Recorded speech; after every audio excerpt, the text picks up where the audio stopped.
Top quality और consistent performance के लिए सिर्फ सिल्वर पंप। टॉप क्वालिटी और कंसिस्टेंट परफॉर्मेंस के लिए सिर्फ सिल्वर पंप, नाम याद रखना।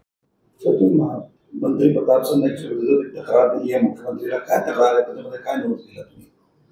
बघा, त्यांनी जे लेटरमध्ये मी दिलं जे जो एरिया आहे त्या एरियामध्ये त्यांनी जी छडक वगैरे बनवली, रस्ता बनवला आहे, तो असं मला कळालं की त्या रस्त्याला नगरपालिकेने पैसे दिले की त्या रस्त्याचं तिथं काम काही गरज नव्हतं तरी तो रस्ता बनला आहे असं मला माहीत पडलं. तर त्या लोकांनी जे कंप्लेंट्स माझ्याकडे आली आहे त्या कंप्लेंट्स मी आमच्या मुख्यमंत्र्यांकडे पाठवली.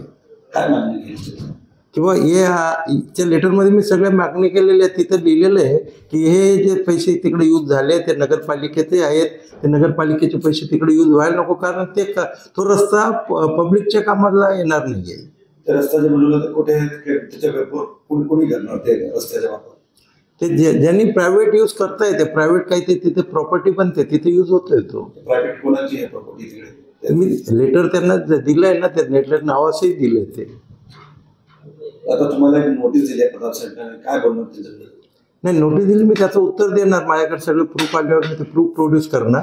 किंवा त्यांनी मला ते लेटर बरोबर सगळे दिलं असतं की मी हे परमिशन घेतले, असं नाही केलंय, तर त्याच्यात मला खुशी झाली असते की बाबा ठीक आहे, मी आपली दिलगिरी व्यक्त केली असती. तर तुम्ही महायुतीमध्ये गठबंधनमध्ये आहे आणि याच्या दुसऱ्या आरोप फटका तुमच्या महायुतीमध्ये बसणार, त्याच्यासाठीच मी ते लेटर दिलं की आम्ही महायुतीत इलेक्शन लढतो, महायुतीत आमचं नेहमी आम्ही त्यांना सपोर्ट करतो. त्यांचे खासदार आमचे महायुतीचे आहेत. श्रीमान प्रताप सरनाईक साहेब पण इथून निवडून आलेले आहेत, त्यांनाही आमचा नेहमी सपोर्ट असतो. आणि ते एक दुसऱ्यावर असं आरोप प्रत्यारोप होऊ नये याच्यासाठी मी लेटर मुख्यमंत्र्यांना दिलं आहे. जर तुम्हाला ते पुरावे दिले नाही त्यानंतर म्हणजे काय पुढच्या पाऊल काय होणार बघतो मी. काय त्यांनी पुरावे द्यायचे नाही तर मी मला त्यांनी नोटीस दिली तर मी माझे पुरावे देईन.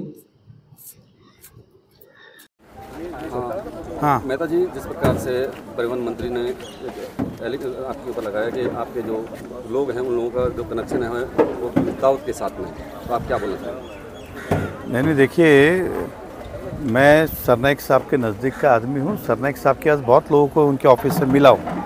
अब सरनाईक साहब जिनको मिलाते वो दाऊद के लोग हैं तो ये तो मुझे नहीं पता. और जब दाऊद देश छोड़ के गया तब तो मैं हाफ चड्डी में घूमता था, इसलिए मुझे नहीं पता. एक्चुअली मैंने दाऊद को देखा नहीं है, लेकिन भेष बदल के कभी सरनाईक साहब ने मिलाया रहेगा तो मुझे पता नहीं है इस बारे में, और इसकी जांच होनी चाहिए.